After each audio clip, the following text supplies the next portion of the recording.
अस्सलाम वालेकुम। मेरा नाम है डॉक्टर फरासत अली डोगर और मैं एक साइकियाट्रिस्ट हूँ। आज हम जिस टॉपिक पे बात करेंगे वो बहुत ही अहम है। अहम इसलिए कि उसके असरात बहुत शदीद होते हैं और दूसरा अहम इसलिए कि इसके बारे में कुछ गलत फहमियाँ भी हैं। आज का हमारा मौजू है चर्स के हवाले से, कैनबिस के हवाले से कि ये जो नशा जो है ये कैसे होता है और इसके क्या असरात होते हैं। चर्स ये मुख्तलिफ नामों में अवेलेबल है। इसको चर्स भी कहते हैं, गर्दा भी कहते हैं, मैरियाना भी कहते हैं। या हमारी सोसाइटी में बड़ा मशहूर था जिसे इसको हम भंग कहते हैं। तो भंग के अंदर भी जो चर्स का जो प्लांट है ये वाला, इसकी वो चीज़ें होती हैं, अगरचे इसमें इंटेंसिटी उसकी कम होती है। तो इसके अंदर जो केमिकल होता है उसको हम कहते हैं कैनाबिस इंडिका। ठीक है। अच्छा, यहाँ पर भी बहुत इंटरेस्टिंग है कि ये जो कैनाबिस है इसकी भी दो किस्में आती हैं। एक को हम कहते हैं कैनाबिस इंडिका, यानी जो हमारा ये जो ईस्टर्न पॉपुलेशन है, ये वाली जो पाकिस्तान, हिंदुस्तान, बांग्लादेश, ये वाली जो एरिया है, ये बेल्ट है, यहाँ पर इसकी जो ग्रोथ है इसको हम कैनाबिस इंडिका। और इसकी जो ग्रोथ यूरोप वाली जो उस बेल्ट में है वहाँ पर ज़्यादा इसकी फार्म अवेलेबल है कैनाबिस सैटिवा।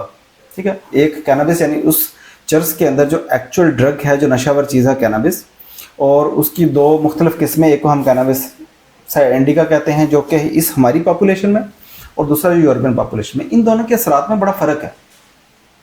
जो इस एरिया का, जो हमारे एरिया के जो कैनबिस हैं, इसके जो जिस्म के ऊपर असरात होते हैं वो रिलैक्स करने वाले होते हैं, वो सूदिंग है, एंग्जाइटी कम करने वाले, ठीक है, जो स्ट्रेस रिलैक्स करने वाले, इस तरह के, जैसे बाकी नशावर चीज़ के या नींद की गोली खा ली वक्ती तौर पर रिलैक्स हो गया, इस तरह के उसके असरात होते हैं।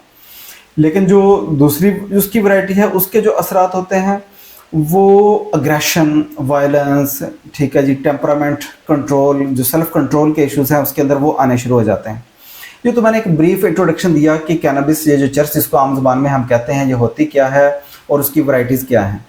अब इसको हम कहें कि क्या ये एक नशावर चीज़ है, क्योंकि इसके ऊपर भी डिबेट है कि है या नहीं है, तो उसका जवाब है कि हाँ, नशावर चीज़ उसको हम कहते हैं कि जिसकी एक मिकदार को हम लेते हुए कुछ अरसे के बाद उसकी मिकदार बढ़ानी पड़े, नंबर एक। दूसरी चीज़, जब वो मौजूद ना हो तो उसके जिस्म के ऊपर भी और हमारे जहन के ऊपर भी कुछ जिस्मानी तकालीफ और कुछ नफ्सियाती तकालीफ वो हैं, और फिर उसकी तलब भी हो। तो ये इसके अंदर सारी खसूसियात पाई जाती हैं, इसलिए ये नशावर दवाई की कैटेगरी में भी आती है।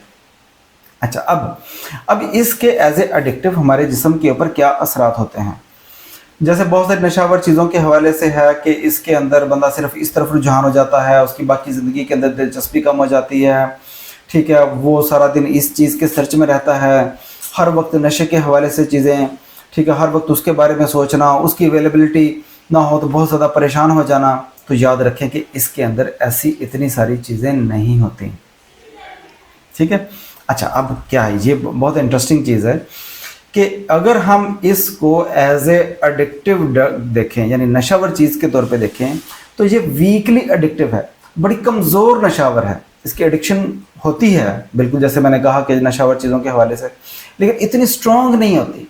जैसे सिगरेट पीते हैं तो सिगरेट, निकोटीन, वो भी एक एडिक्टिव चीज़ है, लेकिन जिस तरह हेरोइन है, जिस तरह आइस है, जिस तरह उसकी बहुत ज़्यादा तलब, उधर इन्वॉल्व रहना, पहले वो गोली से शुरू हुए, फिर पाउडर से शुरू हुए, फिर इंजेक्शन पे आ गए, फिर इंजेक्शन बाद, तो उस तरह की स्फेरिटी इसमें नशावर कंपोनेंट के तौर पे नहीं है। लेकिन एक बहुत बड़ा लेकिन, वो क्या है कि इसके जो हमारे जिस्म के ऊपर जब बाकी असरात होते हैं वो बहुत भयानक हैं। वो कैसे, वो मैं आपको बताता हूँ। कुछ असरात, जब जैसे हम चर्स ले लेते हैं, उसके क्या असरात आते हैं। बेचैनी आ सकती है, रेस्टलेसनेस आ सकती है, नींद कम होना या ज़्यादा होना, ये चीज़ें हो सकती हैं। एक बहुत बड़ी निशानी इसको हम कहते हैं कि जो हमारा आंखों का जो वाइट है, इसको हम कंजक्टिवा कहते हैं, ये रेड हो जाता है। ठीक है, इसको हम रेड आइज़ कहते हैं, आंखें सुर्ख हो जाती हैं। यानी अगर आप बंदा 2, 3, 4 सिगरेट जो है वो कैनबिस के जैसे लेके आए तो आंखें उसकी सुर्ख हो जाएंगी। देखिए, इसके असरात हैं। एक उसको हम कहते हैं कि ए मोटिवेशनल सिंड्रोम, यानी नाम से ज़ाहिर है। ठीक है, मोटिवेशनल के पहले ए लग गया, यानी ज़ीरो मोटिवेशन, डिप्रेशन नहीं है, एंग्जाइटी नहीं है, कोई और चीज़ें नहीं है, बस मोटिवेशन बिल्कुल ही ज़ीरो हो गई, कुछ भी नहीं, बिल्कुल पड़ा हुआ है, ना कोई काम, ना जॉब में इंटरेस्ट है, बाकी चीज़ों में इंटरेस्ट। डिप्रेशन जैसे सिम्टम हो सकते हैं, लेकिन उस तरह के डिप्रेशन का क्राइटेरिया भी पूरा नहीं हो रहा, लेकिन बस वो बिल्कुल ही डीमोटिवेटेड है, ए मोटिवेशन, कुछ भी नहीं कर रहा, जिसका बहुत बड़ा असर है, बहुत बड़ा इफेक्ट है, पूरी लाइफ ज़ाहिर है। अगर उसके ऊपर फैमिली डिपेंडेंट है तो सारी की सारी फैमिली।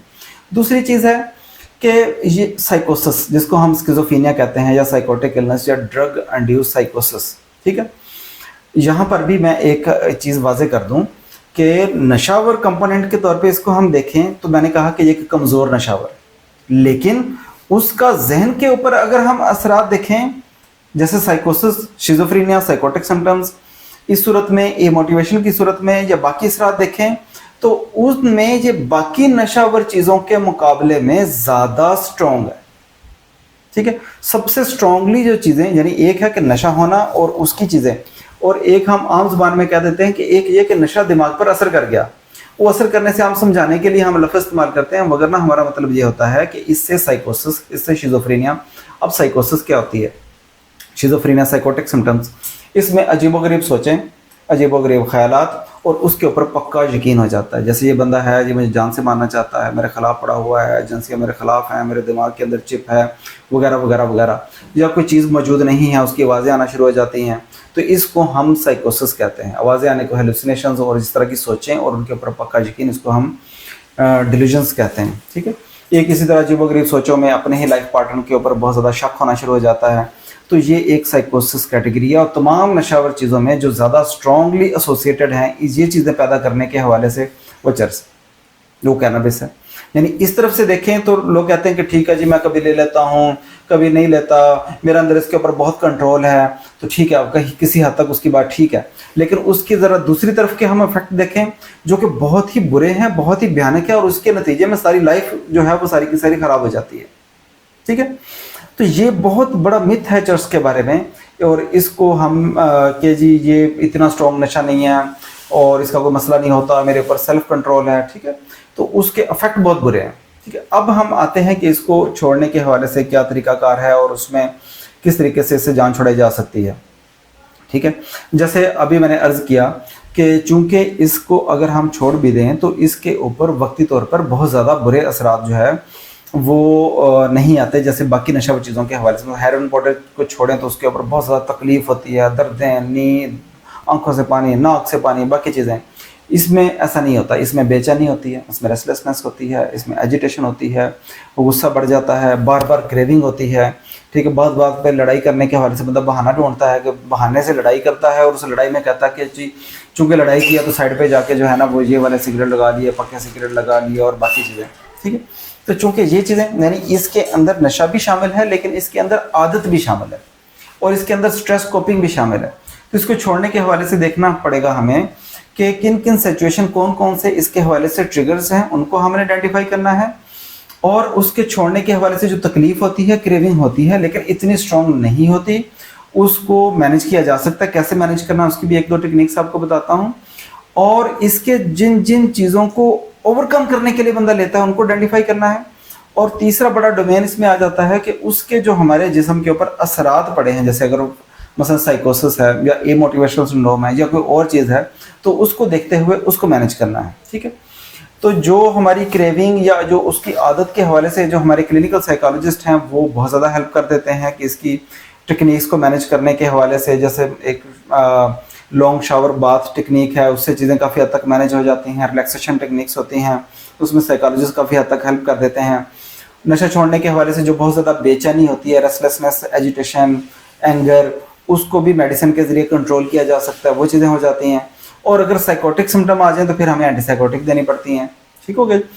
और वो स्ट्रेटजीज जो बीच में ट्रिगर बन रहे हैं, यानी इंटरपर्सनल कन्फ्लिक्ट जिसकी वजह से ये चीज़ें, या बहुत सारे लोग इसको अपनी सेक्सुअल परफॉर्मेंस एनहांस करने के लिए इस्तेमाल करते हैं, पार्टनर के पास जाना, तो उसके हवाले से जो चीज़ें, तो उनको एक डिफरेंट अंदाज से मैनेज किया जा सकता है, ठीक है। इसी तरह अगर डिप्रेशन और उसकी कंपनसेशन में ये चीज़ें हैं तो उसके लिए जो प्रॉपर जो पीछे असल काज बन रही है उसको ट्रीट किया जाता है। तो ये थी हमारी आज की वीडियो के जो चर्स है, जो कैनबिस, जिसके मुख्तलिफ नाम हैं, ये होता क्या है, उसके ऊपर हमारे असरात क्या हैं, कितना उसका स्ट्रॉन्ग नशा है और उसके क्या क्या इम्पैक्ट होते हैं। उम्मीद करते हैं आपको हमारी ये वीडियो पसंद आई होगी। अगले प्रोग्राम तक के लिए इजाज़त दीजिए। अल्लाह हाफ़िज़।